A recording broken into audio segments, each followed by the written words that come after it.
Welcome to the Tiger Nexus Podcast, a place where you'll find interviews with content creators and geeks alike.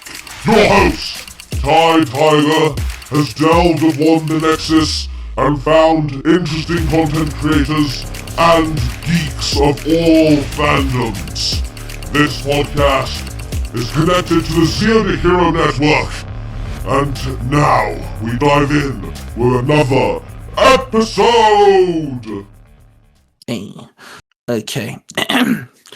Hello, everybody, and welcome to the Tiger Nexus podcast. Of course, I'm your host, Tiger, and today, finally, we have our third little sub-series, actually going on, and I cannot wait to dive into this. So, as you guys know, I have Movie Dumpster Dives with Ben, and I have Press Start and Level Up with Anthony, and my guest, my co-host, if you will, for this sub-series, I've interviewed last year, and he's become a very good buddy of mine. We talk quite often about geeky things, and, we kind of big fans of each other when it comes to TikTok.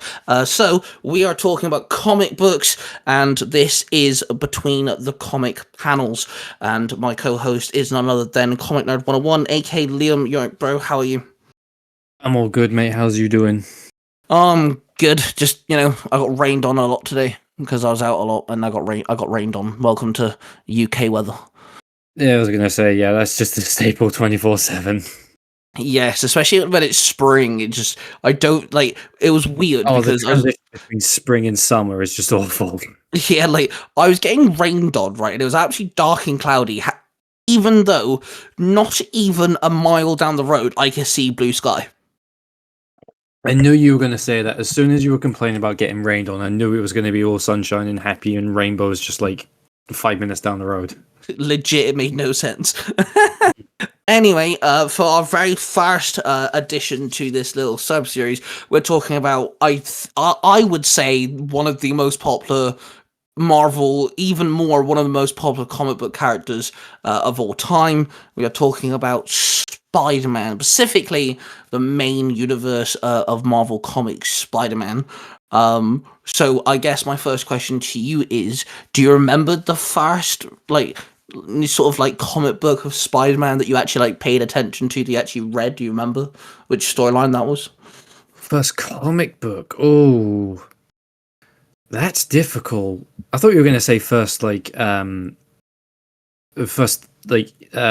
memory of being exposed to Spider-Man. I think first comic I read would have been issue 1 of the early 2000s Ultimate Spider-Man. I think that was it. It was either that or I found it in I can't remember the full contents of it. It was something like an Avengers comic book, and it had when Spider-Man, Captain America, Wolverine, and a whole bunch of members of the Avengers, and half of them had been captured by the Collector or something like that. And it was up to half of the other team to go and save them. Fair. I think when it came to me, because Spider-Man for me was the 90s cartoon and the Sam Raimi movies and the video games. That's what got me into Spider-Man. And I remember my stepfather's brother was like, hey, if you like Spider-Man, I've got some old Spider-Man comics I don't want anymore, here, have these. And so I started reading Spider-Man comics through him, and I want to say the very first one I read was The Birth of Venom, I think. I want to say that was my first actual Spider-Man comic, was The Birth of Venom, which obviously I knew who Venom was through the video games and the cartoon and the really bad adaptation of the Sam Raimi trilogy. But reading the Birth of Venom storyline, actually reading that, it kind of depicts kind of gives you some background of how Spider-Man gets the black suit, through Battle World, which at that point I hadn't read. I knew of it, but I hadn't read it, and being able to read that for the first time, oh my god, as a kid I lost my mind. I was like, oh my god, this is like literally how Venom's created, and he's one of my favorite villains of Spider-Man's as well. And it's like, holy crap, this is so good. And I now have it. I have the like the whole, where you can buy like comic books and like whole collections, like omnibuses and stuff. Yes. Like I've got like the full blown in one book, like the whole storyline now. That's cool. But yeah, Birth of Venom, I believe, was the first one, which I think is one of the reasons why Venom's one of my favorite Spider-Man like characters. I mean, Venom's just a cool character all around to begin with as well. Yeah, he definitely deserves his own episode, I think. Absolutely. I think all of the symbiotes do, to be fair, as well. Yeah, no, definitely.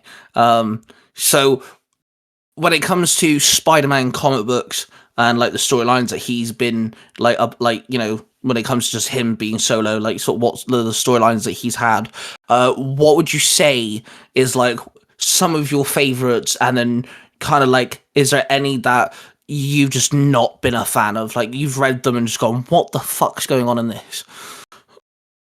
As for the first one being like the one I don't like, anything in regards to Paul with like the current ongoing series for Spider-Man, I think, what was it, after, I can't remember what issue number it was when Paul was introduced, and it just fell off from there. For stories that I like, I love a storyline called The Amazing Spider-Man Back to Basics, which it takes place sort of like towards the tail end of when Peter Parker was rich and he had like Parker Industries and all that. And he lost all of that in like a business scandal, because obviously the person who made Parker Industries was Superior Spider-Man, and Peter had come up with something like what's the word? When you use what's the word when you use someone else's work and take it as your own? What's the word? No, God Lord, you're making me think now. Just to let you guys know, we are recording this at 20:10 at night. So our brains have fallen asleep, woken back up about 6 times. Like, I know what you're trying to. I feel like we're both trying to Google what the word. You know what I mean? Though, Yeah. like when he essentially uses plagiarism. That's the word. He comes up with a plagiarism system to obviously make sure that, in the modern day in Marvel Comics, people plagiarize absolutely bleeding everything. So he comes up with this system that's like a foolproof system to check for plagiarism. And when he's presenting his work for obviously like other research he has done in quotation marks, it all flags up as Otto Octavius's work, and he loses everything and obviously has to go back to basics. He goes back to school. He goes back to learning under Kurt Connors, who's like flip-flopping between the Lizard. Like he has more control over the Lizard. And I love that story because it as the name suggests, it goes back to basics for Spider-Man stories. Yeah, because with that sort of idea as well, it kind of takes like, that sort of like story trope is very like, why people love the Iron Man movie. Guy had everything, loses everything, makes something better of himself, sort of like, idea. And I think it works really well for Spider-Man as well, because we've always known Spider-Man to be like almost nobody. Peter Parker's like always like, struggling to pay bills, he's struggling to like keep a job, or it's a case of J. Jonah Jameson only wants pictures of Spider-Man and he kind of has to like debate whether to actually do it or not. He's always saving people in front of everything else that affects his love life, his relationship with Aunt May, his friendships and all sorts of stuff. So like having Peter be in that moment where he's like, hey, I'm not failing life anymore, I can be Spider-Man and I've got a good job and all this, and then it just plummets back down. I think for a lot of like Spider-Man readers, it's almost like a gut punch as well at the same time, because like, oh come on man, again, like come on dude, you had it, like you had life like in the palm of your hand and it's just gone. I feel like that's just every other Wednesday for Spider-Man writers as well, because think the amount of times he's had like lost everything over and over and over and over again. Yeah, does that get too old though? for you? Sometimes I feel like sometimes it depends how well it's written in terms of like how well it's written that he loses everything. Yeah, I can agree with that because again, I think it depends on, and I don't mean to sound like I'm criticizing, but I think it like obviously Peter Parker being in that sort of like Peter Parker, very well known sort of lifestyle, it all depends on who's writing it because some people can write it in such a way where it's compelling, you feel sorry for him, you really want him to, achieve something good in his workplace, or, you really want him to like commit to a loving relationship. But some writers just write it really poorly. I think there's definitely like a big margin between the two for Spider-Man because a lot of times it is just a case of, oh yeah, by the way, he's gonna be poor and not have a good love life again. Cool. Exactly. It's like, how do we ruin this man's life again? Again, yes, absolutely. But so yeah, when it comes to like Spider-Man storylines, there was, I have to remember now, exactly. I quite like the Back in Black storyline. That's kind of cool, which is the aftermath of Civil War. He obviously, kind of considers a bit of a wardrobe change, if you will, and he starts wearing black again. That's Isn't that cool. when Felicia sews him the black suit, like she handmade it, or is that a different one I'm thinking of? Oh, no, I do know what you're talking about. Is it where she makes it? Because it's not the symbiote. I know that for Yeah, sure. it's not. Yeah, Felicia makes Peter a black suit because she prefers that suit. Yeah. But I quite like. I like it when Spider-Man and, don't get me wrong, I adore MJ. I love stories of Gwen Stacy in them, and I'm not saying I prefer Felicia Hardy as a romance at all. I prefer the other romance options. However, I do like it when Black Cat has an influence. Like sewing him the black suit, like working with him and stuff like this. I like it because it's very odd for Peter to want to work with a criminal. So I like the difference there. I mean, you can very well say the exact same thing about Batman and Catwoman. Yeah, that's very yeah, no, that's absolutely correct. Yeah. I also like a lot of the storylines where he's working with Wolverine. I like quite a few of the I love storylines. those storylines. I love them so much. So I want to say it's a 2003 one. Because it was the same people who did the Spider-Man and Daredevil team up, and then he goes to Japan or something to rescue or help Wolverine or rescue Wolverine. I want to say I like that. It wasn't that long either. It's only like, I want to say it was like 5 issues. It could have been like 4 or 3, but it wasn't that many. But I did get to read all of that. That was fun. I like it when Spider-Man gets to go to other places because obviously he's a New York-based hero, isn't he? So I like it when he gets to go to other places and kind of like explore. And it's just fun to see him, I don't know, be Spider-Man somewhere else that isn't New York for once. Because obviously, it was definitely fun to take a hero out of their sort of like normal area, I guess. Yeah. Trying to think of Spider Island. I don't know why I really enjoyed Spider Island.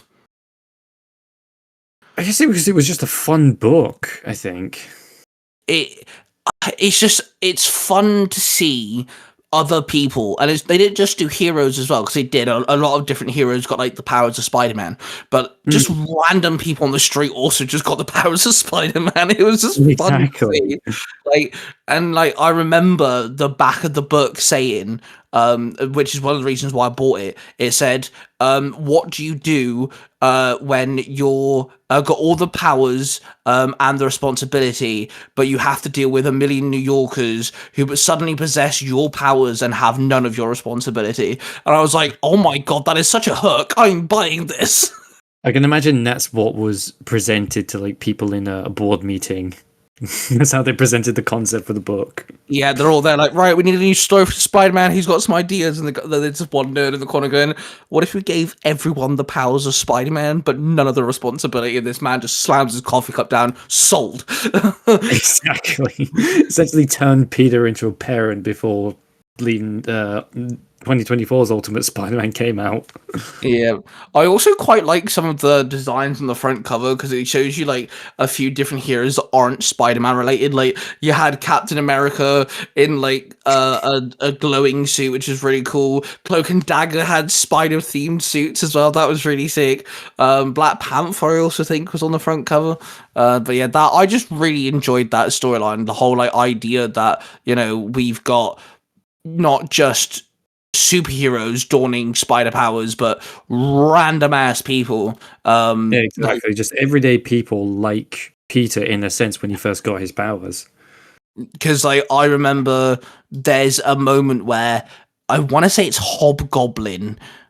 I could be wrong, yes. but he's he like it's not Spider-Man that's in this scene at all. There's a blonde girl and this random dude, and the blonde girl's recording the guy because he's doing like flips and tricks on like a street lamp because he's got spider power, so he's sticking to the street lamp. So she's like recording him in terms to like backflip off it and stuff. And this hobgoblin looking, like, I want to say it's Hobgoblin, but I don't know if it is actually like the main Hobgoblin, but I'm just gonna call him Hobgoblin for a second. He comes in and starts attacking, and he terrorizes the blonde girl, and this dude just jumps off and whams him across the face. And I'm like, at least someone's got the balls to like throw a punch. Like, it's incredible. And then he ends up like webbing up the Hobgoblin as well because they get natural webbing, and like he gets like a bit cocky about it and stuff. And then obviously there's like explosions and he ends up kind of losing. But it's just like a fun thing of just seeing natural normal people that don't have spider powers actually have the bollocks to get up and go, do you know what? Yeah, let's fight. So yeah, it was just fun. I liked it. Because how many of us wish that just happened to us every day of the week? Absolutely, yep, no, definitely, I agree. Because like I've always wanted to be Spider-Man. Where I live in the middle of nowhere. Like I'm of a small village next to a mountain and some farms. I'm not going to be able to swing anywhere, but by all means, that does not stop me from web zipping something across the room and like pulling it towards me.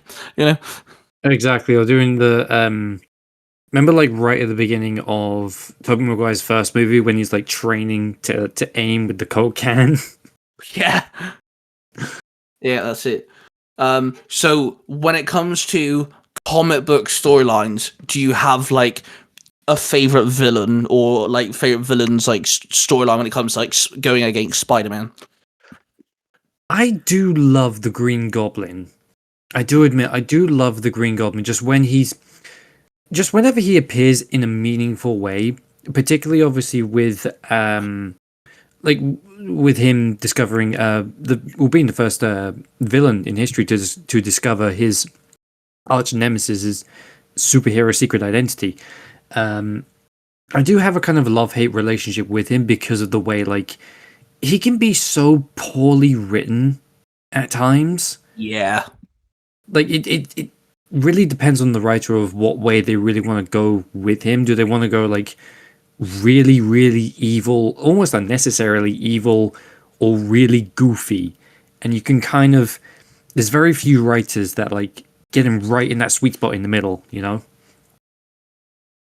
Yeah, that's very true. I understand. I think that's very correct. But I also feel like that's the same with like Kingpin. I feel like that's kind of like the same with like some of the smaller villains as well. Like Scorpion doesn't get a lot of love attention, which kind of hurts a lot because sometimes he's written really good and sometimes he's written really bad.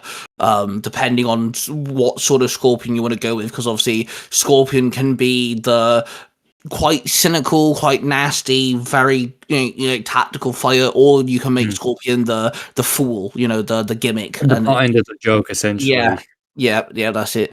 I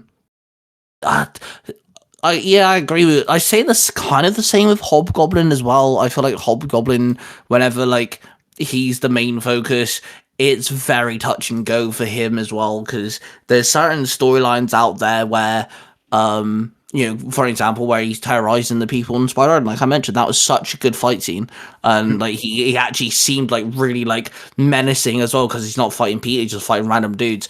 But there's also moments where again he's just a butt in the joke. It's just like really kind of like, come on, dude, this hobgoblin, like this should be almost terrifying. There will always be a stigma against Hobgoblin as well, where it'd be a case of like, right, we can't use Green Goblin, let's use this like knockoff version of him, but just let's make a Green Goblin story, but not use Green Goblin because we used him in this story already. We use this backup character version of him. No, I feel like it's kind of the same with some of the symbiotes as well. It's like, hey, we want to use a symbiote, but we can't really use Venom because of this, that, and the other. So we'll use let's use Scream and make it absolutely diabolical, or something like that. To be fair, Scream, it's only ever Scream and Carnage that are ever used, because Venom's 5 other kids, Lasher, Riot, Phage, Agony, and Sleeper, I think, aren't all of them dead, or at least most of them missing? Because I remember the last time we saw Lasher, Phage, Riot, and Agony was in a Deadpool story, and the 4 of them kind of like went off into the sunset in the desert somewhere. I can't remember what happened to Sleeper, if I'm being honest with you, the last time we saw him. But I know at least his 4 kids are missing, potentially dead. Can't remember. No, yeah, that's I believe, yeah, it's the Deadpool one because they merged with him, don't they, for a short period of time? They merged with him and the like the special operatives, like Dog, like they all bond to him and go off into the sunset. Yeah.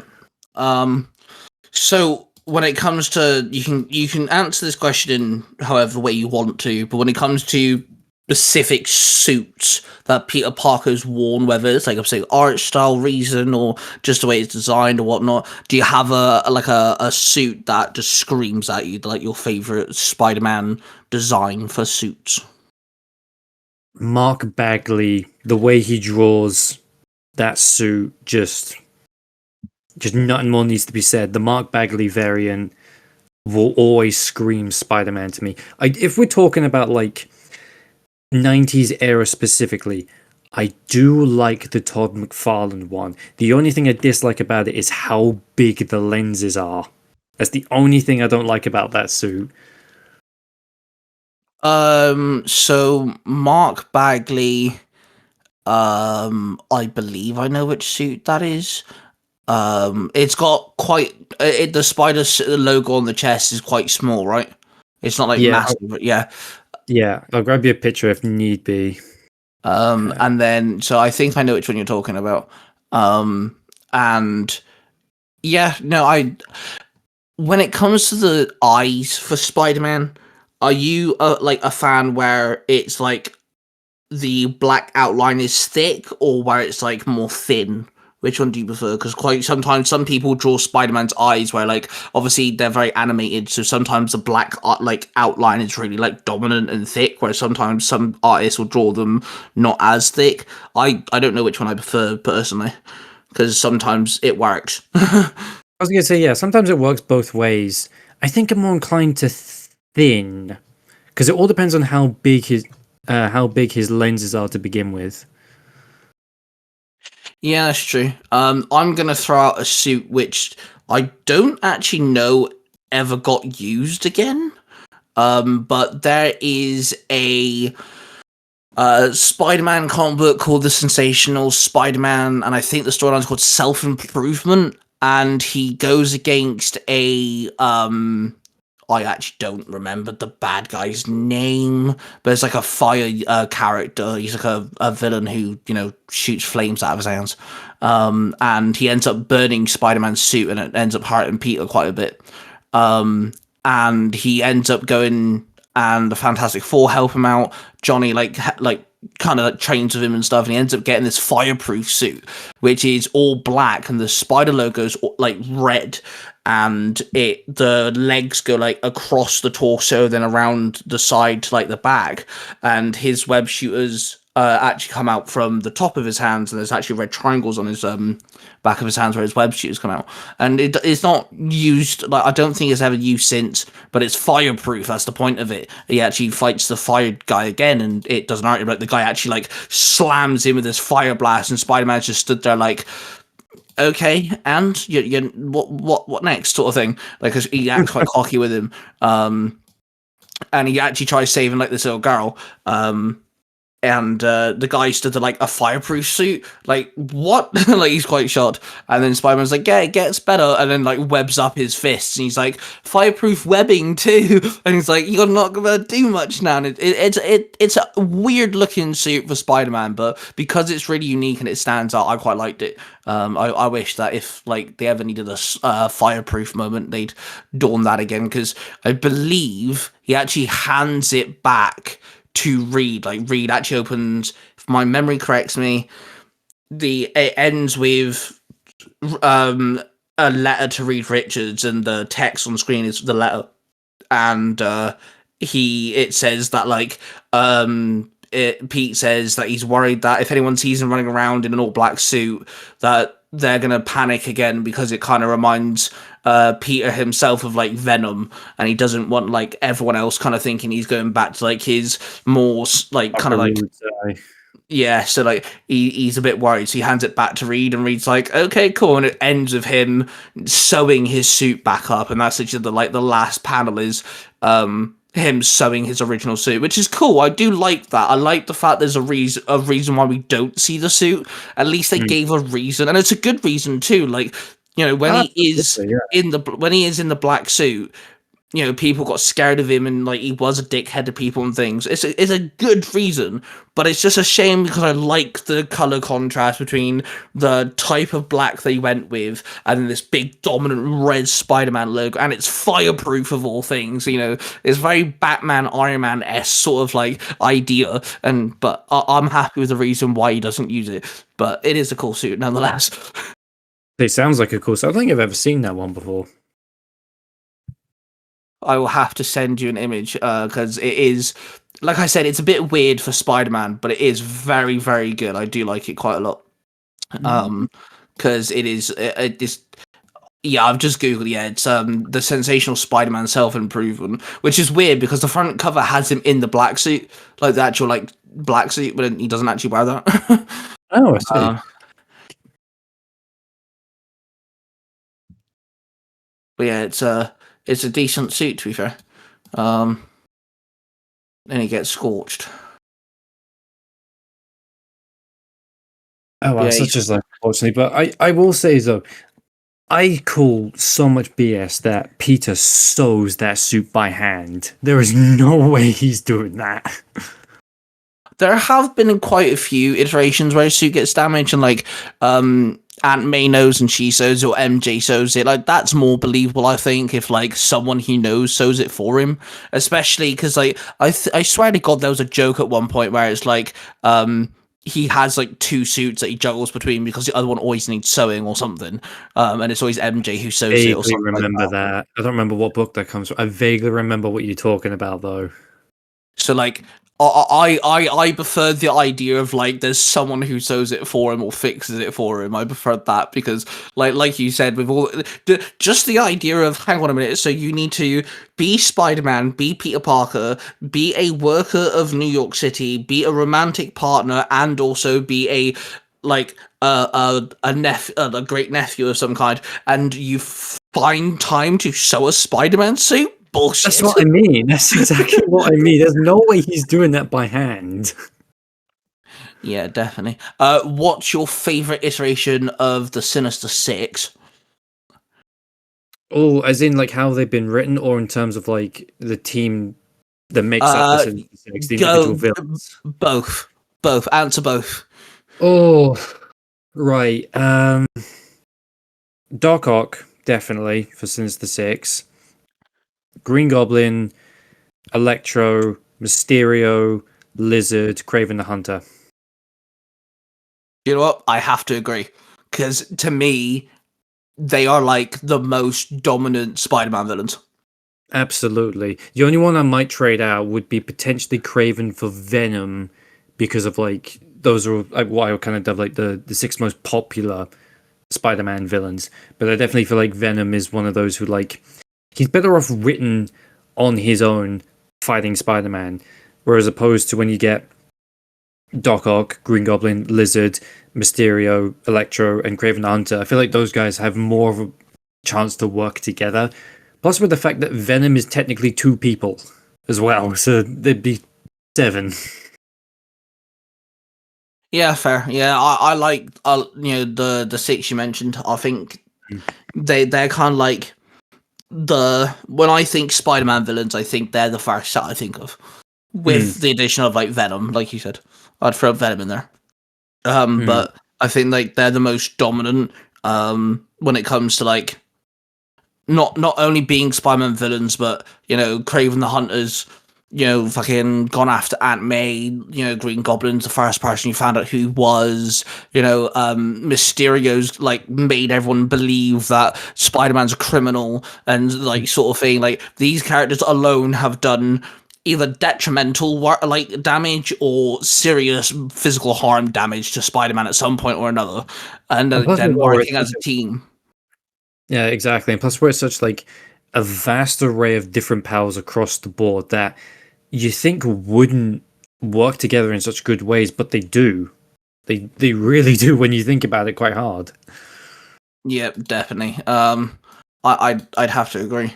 So when it comes to Spider-Man working with other characters, you have a comic book storyline where it's Spider-Man and someone, or like he's in a team of like. Do you have a favorite storyline where he's working with someone? Be another Spider-Man. I was gonna say I'm with you when it's a case of Spider-Man working together with Wolverine. I do have a very big soft spot for the Uncanny Spider-Man Fall of X storyline, which is when Nightcrawler becomes Spider-Man and they briefly team up. I think is it issue 4, I think. Don't quote me on that, but I know they briefly do like team up and cross paths. And it's just such a beautiful way that story is written, but more so, I'm more inclined for Peter to team up with Logan. So yes, you are correct. I've just checked it. Yeah, it is issue 4 where Peter works with.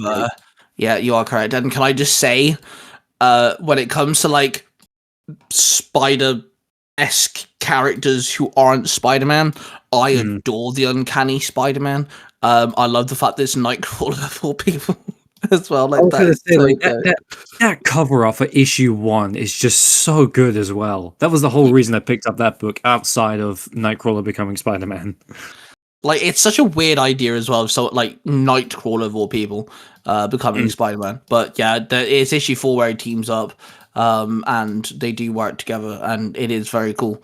Yeah, Wolverine is definitely up there for me. I think just the idea of Mr. Broody, Mr. like grumpy solo act character Wolverine working with quippy, fun-loving, jokester Spider-Man is just fantastic. It's beautiful.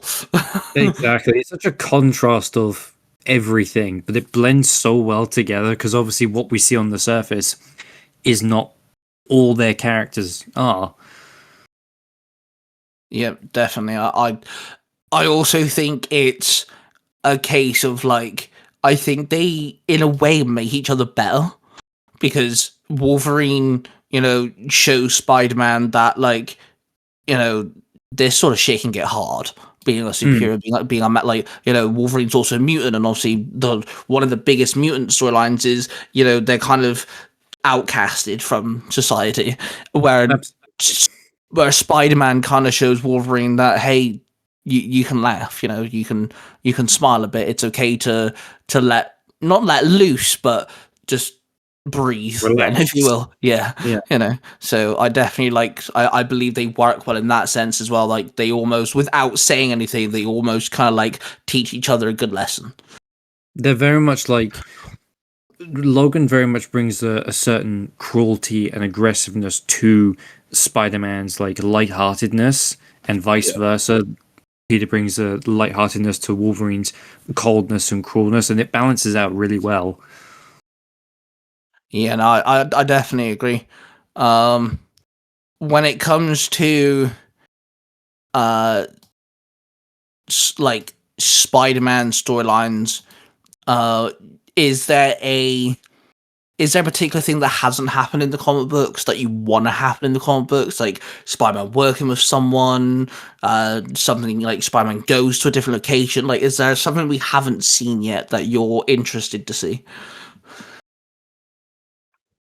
It's hard for me to pick one thing because obviously where there's so many things that have happened to him that anything I pull out of my head will probably have already happened.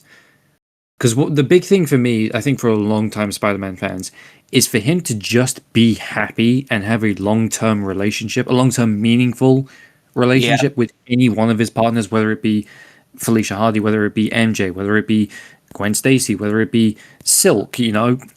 And then obviously Ultimate Spider-Man came along and gave us everything we wanted. And I could say things like, what if Spider-Man became Ghost Rider? That has already happened. Granted, in a very different way to like Spirit of Vengeance and Zerathos and what have you, but that has already happened. Anything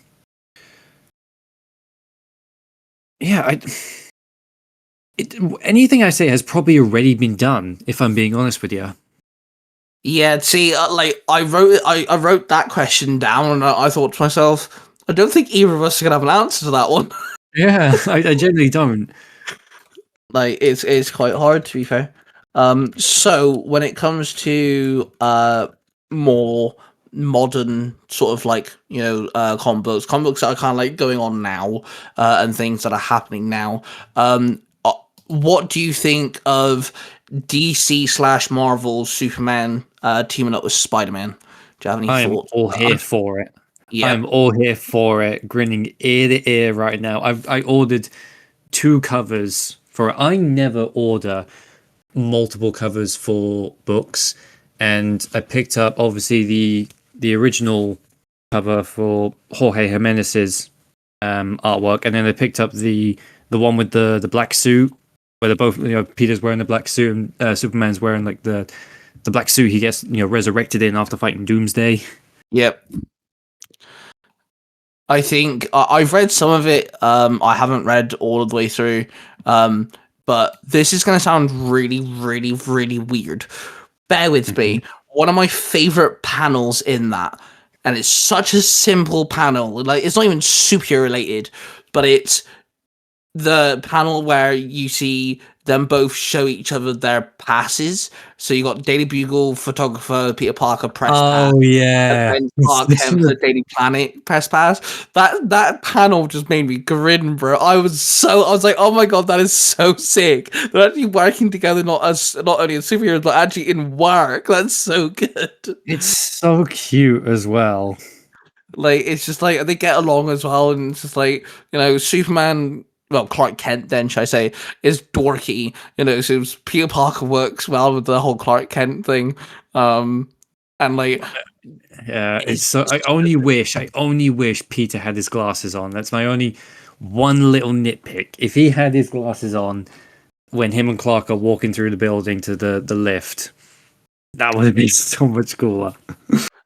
Have you read like a lot of it? Or are you not? I've only peeked into there a little bit because I have not had a lot of time to record or read anything at all at the minute. I've been very addicted to playing Marvel Rivals at the minute. I'm not gonna lie to you, so that's where a lot of my time has gone. First up, we should team up on Marvel Rivals. That's one of my favorite games at the moment. We should definitely team up on Marvel Rivals. But second of all, have you seen the first time they suit up? I've not, no, honestly. I've only read like sort of like the first 3-4 pages. It's so funny the first time they suit up. It is so good. It's actually quite amusing. But yeah, it literally shows off both of them very quickly. It's in one page them suiting up. Like, you don't really get a suit up really. But yeah, let's just say Peter Parker asked Clark Kent to slow the fuck down. It's great. Like the I know it probably doesn't happen now that you've said it, but I was really hoping that the two of them, you know, like pull open their shirts to reveal their superhero suits. Superman does. That's how Superman does it. Yeah, they both dart into an alleyway, and Clark like does the whole chart rip thing, and you see the Superman logo underneath. But at the same time, you've got Peter Parker pulling out his Spider-Man suit out of his bag, and he's like, "Just give me a second, would you?" Because he can obviously get gets Clark. He's fast. Yeah. But yeah, it's. I love the idea that they went with Spider-Man and Superman, because it's hope. It's being Hope and better. responsibility. Yeah. It's like Spider-Man's whole thing is he's the friendly neighborhood Spider. He doesn't just stop criminals. He saves cats out of trees. He helps kids, and that's what Superman does. It's literally what Superman did in the first several comics, but like when he first came out, fucking almost 100 years ago. And things like this. So they work so well, and I'm so glad that the villains they went with also work well together too, and stuff. Yeah, like I said, I haven't read all of it. I want to say I'm halfway through, maybe. Again, I don't have a lot of time to read comic books. I do try to keep up. So when it comes to Spider-Man and the other, you got original Ultimate, you've got the new Ultimate, you've got Amazing, you've got whatever else you want to fucking call Spider-Man, because he's got several names and shit. Which one do you think, if someone said to you, I have never read Spider-Man in my life, I like the movies, I like the games, what sort of angle do you think I should try to get into Spider-Man? Is there a particular run of Spider-Man, or a good entry point for Spider-Man? What would you say to someone who's hey, I've never read a Spider-Man comic, I want to, kind of what would you tell them? The easy cop-out answer would be read the early 2000s Ultimate Spider-Man, because at that point in time, that was a book that very much it was very much the best retelling of his origin story. It is a very good book. Do not get me wrong in that, but I feel like that is very much a cop-out answer. And when it comes to recommending books, obviously I've not read every single Spider-Man book out there, and I do worry that my what I like in a Spider-Man story is not going to translate to what someone else might like in a Spider-Man story. Yeah. And it's also trying to think of a series that doesn't come after major of trying to recommend stories that don't require any back reading. That's the really hard part for when it comes to me recommending books to people. I'm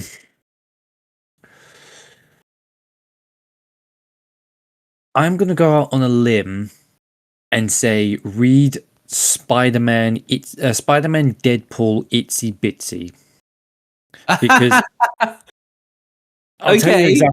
I'll tell you exactly why. Because it shows you a very different angle of Peter Parker. What I would say first, read at least a little bit of Ultimate Spider-Man to understand the character first, then read Itsy Bitsy, because it shows you a very dark side to Peter Parker. And it shows you that he's not all smiles and giggles and quips and what have you. He has the potential to kill someone, and if pushed too far, he will. But it also gives you an opportunity to explore other characters like Deadpool, for example, and slowly works you into the world of Marvel, because contrary to popular belief, Spider-Man is not the be-all and end-all of Marvel. Oh yeah, absolutely. Like I said in the beginning when I did the intro, he is one of the biggest comic book characters out there. By Absolutely. hands down. If you had to do a top 10, of the most iconic, most well-known characters in comic books, Spider-Man's in the top 3. Don't care what anyone says. That's just Spider-Man. Absolutely. He's that popular. But there's more to Marvel than just Spider-Man. The MCU started on Iron Man, for example, and stuff like this. There's more other characters. Yeah, I agree. A comic book to get. I would also say Ultimate as well, because I also feel it's a good gateway, especially if you read all the way through, You know, you're gonna get a look at Iceman and Human Torch. You know, he also doesn't he also team up Captain America at one point in that Ultimate? I'm fairly certain he teams up with most people in that book. It is Yeah. it is almost like 150 issues long. That is the one thing about that book that like puts me off recommending it to people, bar it being the cop out answer. Is that it's very long. It's very daunting as well to be told to read well over 100 issues. You know. Yeah, it's like 160 in it, 100 something like that. Yeah. It's like it's sort of around like the 150, 100 something along those sort of lines. Easy, well over 100. And like to be fair though, I do quite like a lot of the villain, like the versions of the villains in the Ultimate Spider-Man, like the way the way Green Goblin's done. You know, he's not the normal cackly like manic character who's on a glider. You know, he's a big dominating Hulk like thing. Absolutely. Another book I might recommend, a book series I might recommend as well, is Spider-Man and the Black Cat: The Evil That Men Do. Because one, that is a very funny book to read. Two, it also gives you a really good insight to the general sort of Spider-Man, who is all quips and webs and whatnot. But it also introduces you to Black Cat as well and their relationship. Yeah, no, that's a very good shout. Yeah. Going back to your cop out, and one of the reasons what I'd say is to read it is because of the last issue. Because it's a fantastic fight scene. Holy fucking shit! It's like most of the issue, I believe. Like it is so fucking good, but it also leads up to Miles. Absolutely, yeah. Miles is easily one of the best characters in all of history to hold the mantle of Spider-Man. Absolutely. And like, I think they also handled Aunt May, MJ as well, really well done in that comic book run as well, and things. And personally, for me, I get a lot of flack for this when I say this. Yes, I love Peter Parker. Spider-Man is one of my favorite superheroes of all time. He was, I think, the first superhero I ever like really got into, etc., etc. But I love Miles just as much. I adore Miles Morales as Spider-Man, and I think that if you want to get into more than just Peter Parker, and if you can read 160 issues, if you really fucking want to, it is a good gateway into Miles, which is different to Peter Parker. You know, yes, he's Spider-Man, but he's different. He's got different, you know, rogue gallery. He's got different abilities. He's got different struggles and different romances, and he teams up with different characters. And it's also more new as well because he hasn't been around for that long, realistically. Let's be honest, not as long. Yeah, as he's only been around for sort of, you know, just under 20 years. Yeah, and like he teams up with like Miss Marvel, Ironheart, you know, the newer versions of our big favorite characters. You know, he teams up with Sam Wilson, Captain America, not Steve Rogers, Captain America, and you know, so Miles does dive into. I'd say if you want to dive into Spider-Man and truly explore a lot of Marvel through Spider-Man, yes, it's a cop-out answer, sure, but yeah, I'd say the 2009 run of Ultimate Spider-Man is a very good one because you get to explore, you know, he teams up with is the 2009 one where Human Torch and Iceman are like basically not adopted by Aunt May, but like she houses them for a while, right? Is that the 2009 one? I am right? I want to say. I think like, you are. Like it's been a long time since I read that series for very good reason. Yeah, I think it is. But yeah, so like, you know, there's fucking, like I said, some of the villain like designs are really fucking good. He's a lot younger too in this as well. Like he's, you know, still in school. You know, you get to see some of the earlier struggles of Spider-Man, and also I like his suit. To be fair, I think the suit's not too bad. It's a good nifty suit. Yeah, I've just skimmed through issue 6, and yeah, he teams up with Human Torch. But you also meet Gwen Stacy, you know, MJ, and like there's a lot of There's a lot. This is going to sound like a really dumb statement. There's a lot of Spider-Man-esque in this Spider-Man series. Like, there's a lot of Spider-Man in there. Like, if you want to know a lot of the lore, Aunt May's in this, and like Hydra gets mentioned, and fucking all sorts of stuff. So it is a cop-out answer, yeah, but it's a good one. It is very of the times though as well. It is very early 2000s, and unfortunately does lead into the Ultimates as well. That is the whole reason why the Ultimate Universe exists, is because of Ultimate Spider-Man. Yeah, that's very true. I'm just trying to think of Spider-Man comics that would be a good like dive into. Well, it depends as well if you want to explore just Peter Parker, because a good one for dipping your toes into the Spider-Verse and other people who have held the mantle of Spider-Man would be Spider-Verse. I can't remember what year that came out, but that encompasses obviously Peter Parker, Miles Morales. I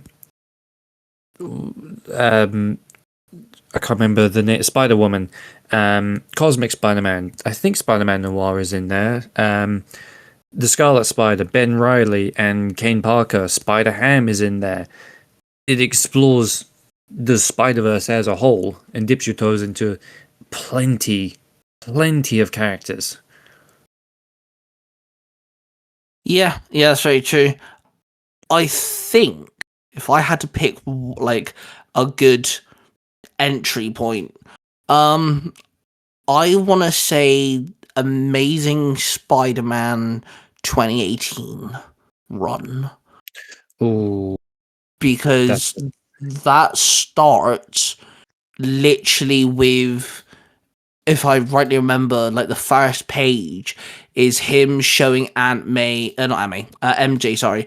Literally they're on top of like one of the tallest buildings in New York, and he swung her up there, and he's like, close your eyes, I want to show you something. And he's got the black suit on, which is like, okay, what's going on here type thing.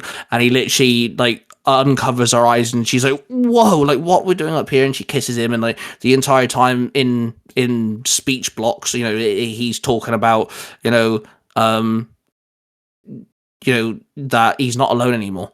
Like he took her up there because they're safe. And like he's loved, and they're safe, and they're loved because they're together. And then instantly, straight away, it's a case of you get his introduction and how he met fucking Boomerang, and like how his first fight with Boomerang went, which is weird, but it's very again I guess.